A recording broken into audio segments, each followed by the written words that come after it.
Paz y bien, queridos hermanos y hermanas.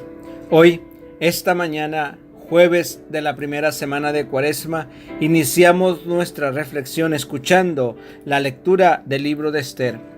En aquellos días, la reina Esther, temiendo el peligro inminente, acudió al Señor y rezó así al Señor Dios de Israel: Señor mío, único Rey nuestro, protégeme, que estoy sola y no tengo otro defensor fuera de ti. Pues yo misma me he expuesto al peligro desde mi infancia. Oí en el seno de mi familia como tú, Señor, escogiste a Israel entre las naciones, a nuestros padres entre todos sus antepasados para ser tu heredad perpetua, y les cumpliste lo que habías prometido. Atiende, Señor, muéstrate a nosotros en la tribulación y dame valor. Señor, Rey de los dioses y Señor de poderosos, pon en mi boca un discurso acertado.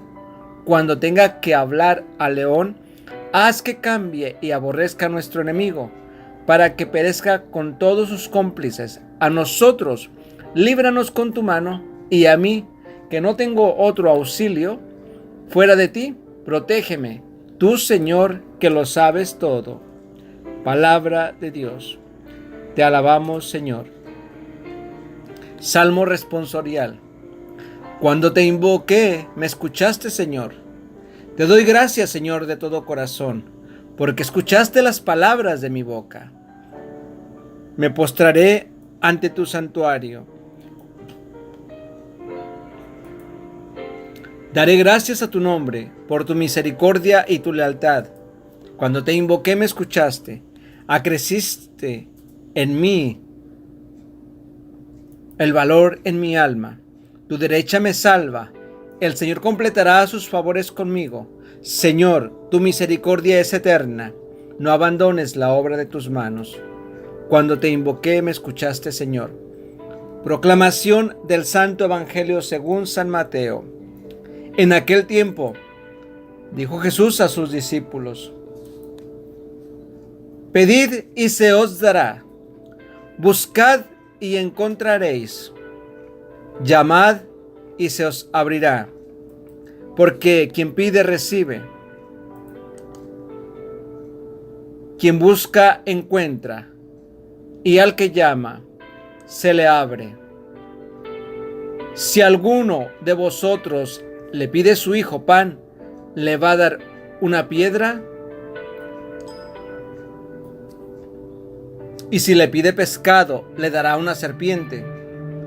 Pues si vosotros, que sois malos, sabéis dar cosas buenas a vuestros hijos, cuanto más vuestro Padre del cielo dará cosas buenas a los que le piden.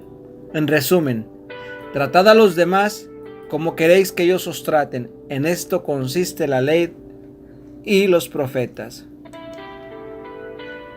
Palabra del Señor. Gloria a ti, Señor Jesús. Muéstrate a nosotros en la tribulación. Reflexión.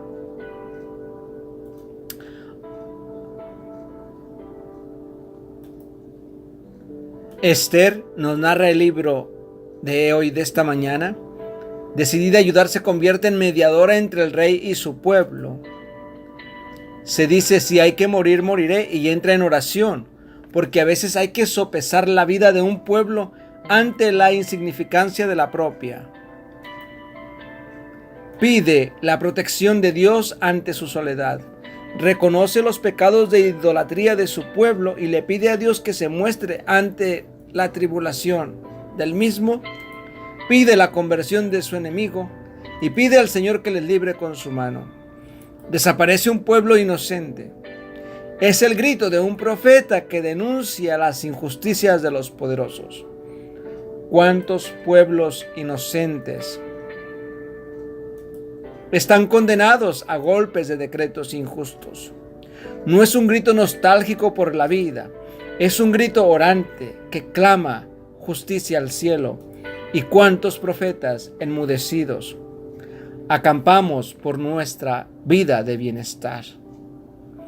Desaparece un pueblo inocente cuando se idolatran los capitalistas que dejan morir de hambre a tanta gente sin piedad. Desaparece un pueblo inocente cuando se conduce a su gente a la guerra por la arrogancia de los poderosos. Desaparece un pueblo inocente cuando hay niños a quienes no dejan nacer ni vivir. Desaparece un pueblo inocente cuando no se permite conocer a Dios y vivir según tus creencias. Desaparece un pueblo inocente. Pablo VI, ante las guerras injustas, aunque todas son injustas, hablaba un silencio en el diálogo que denuncia las injusticias. Es un silencio resistente y resiliente, capaz de superar el dolor y trascenderlo. Por eso, si hay un ayuno válido y comprometido, será el que ora por un pueblo inocente y el que ora por la conversión de los que ostentan el poder. Por eso, ojalá que no echemos en saco roto la petición de Esther. Esther, temiendo ese peligro inminente, acude al Señor y rezó así. Recordemos que este libro está escrito en un tiempo antiquísimo, podríamos decir antiguo para nuestra época en la que estamos viviendo, pero yo me voy a hacer una pregunta. ¿Verdaderamente nuestra realidad ha cambiado algo? ¿Qué estoy haciendo yo para cambiarlo? Ya no digo para que vosotros cambiéis, sino yo primeramente. Para poder mirar hacia un futuro esperanzador, tengo que comenzar a cambiar yo. Pablo VI nos lo dice claramente en sus encíclicas. Entonces, ¿qué estamos haciendo? Estamos ostentando en el ayuno, en la oración, en la limosna, pero ¿verdaderamente lo estamos llevando a la práctica? No tanto el ayuno, pero las buenas obras, ¿dónde están quedando? Las buenas acciones. Es lo que verdaderamente tendrá valor. El ayuno debe de ir acompañado de la oración. Ahora bien, ya tenemos 2 pasos, 2 escalones, ayuno y oración. Pero si no va acompañado con las obras, está muerto. Así que tendremos que poner las 3 en práctica. Recordemos, viene un primer viernes y que hay que tener en cuenta que es un viernes de Cuaresma y que tenemos que hacer ayuno, oración y obras de misericordia. Veamos el texto del Evangelio tan hermoso. Jesús en el Evangelio de Mateo nos dice: pedid y se os dará, buscad y encontraréis.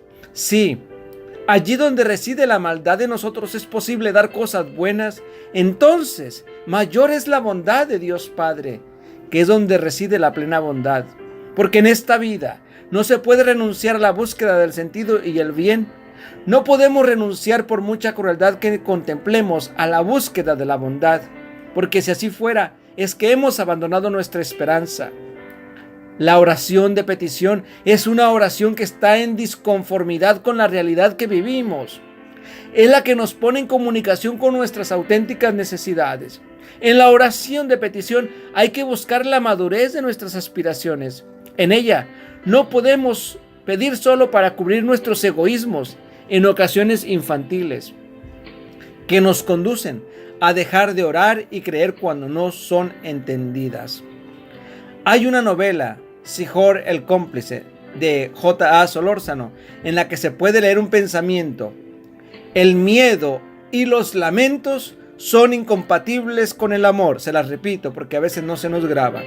El miedo y los lamentos son incompatibles con el amor. La traigo a colación en estos momentos porque me pregunto si hemos perdido la esperanza y con ella el coraje de amar. ¿Cuánto nos lamentamos? Cuando los años se van cumpliendo, cuando los sueños dejan de latir, entonces hemos perdido la libertad de amar y su coraje para hacerlo. La experiencia de la vida nos ha vuelto cautos, temerosos, y el miedo a sufrir nos ha paralizado. Usaré una palabra más fuerte: y nos hemos hecho cobardes y miedosos. Nos da miedo cruzar el umbral de la oscuridad porque no sabemos lo que hay más allá de ese cruce. Ese es nuestro miedo, esa es nuestra cobardía, cuando deberíamos de ser auténticos cristianos, valientes, comprometidos con el mensaje del Evangelio, del amor, de la caridad, de la compasión, de estar dispuestos a ayudar.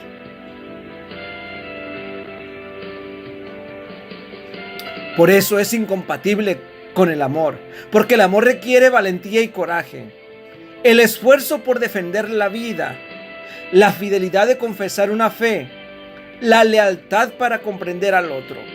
El amor no puede quedar anquisolado en medio de nuestras frustraciones. Por sobre todo a eso, debe de mantenerse el amor, la caridad y la compasión. Para mantener o recuperar el coraje de amar, hay que llenarse nuevamente de sueños, llenarse de Dios. Hay que sanear nuestras expectativas y entrar en la madurez de la fe. La fe en un amor inconmovible, que no se amedrenta por la ausencia o por la enfermedad. La fe en un amor esperanzado, que se aleje de la meliflua poética del sinsentido y se muestra con su impetuosa decisión y su esfuerzo de ánimo para caminar, vivir y amar. No podemos renunciar a buscar el coraje de amar, ni podemos renunciar al coraje de creer en el amor, a pesar de la tribulación y del desencanto que podamos vivir. Hemos de llenarnos de valor para seguir amando como Dios nos ama con su ternura. La oración para el cristiano es como el aire que respiramos. Sin aire nos morimos. Sin la oración estamos vacíos y somos como el cardo en la estepa. Pero atención, antes de saber cómo hay que orar, importa mucho más saber cómo no cansarse nunca, no desanimarse nunca, ni de poner las armas ante el silencio aparente de Dios. Así le dice Jesús: todo lo que pidáis con fe lo obtendréis. Un joven discípulo se acerca a su maestro y le pregunta: Maestro, yo quiero encontrar a Dios. El maestro le contesta: vuelve mañana. Cada día el muchacho hacía la misma petición: Maestro, yo quiero encontrar a Dios. Entonces el maestro le invitó a ir con él al río. Entraron en el agua, hacía mucho calor. Mete tu cabeza en el agua, le ordenó el maestro. Él obedeció. Y cuando estaba sumergido, el maestro le agarró fuertemente y le mantuvo sumergido. Comenzó el joven a agitarse y a forcejear desesperado. ¿Qué te pasaba cuando estabas debajo del agua? ¿Qué es lo que más necesitabas? Aire, contestó él. Querido amigo, cuando desees a Dios, de la misma manera lo encontrarás. Siguió diciendo el maestro: si no tienes una sed ardiente de Dios como lo único importante en la vida, de nada te servirán tus libros ni mis enseñanzas. Los dejo con esta pequeña reflexión del primer jueves de Cuaresma.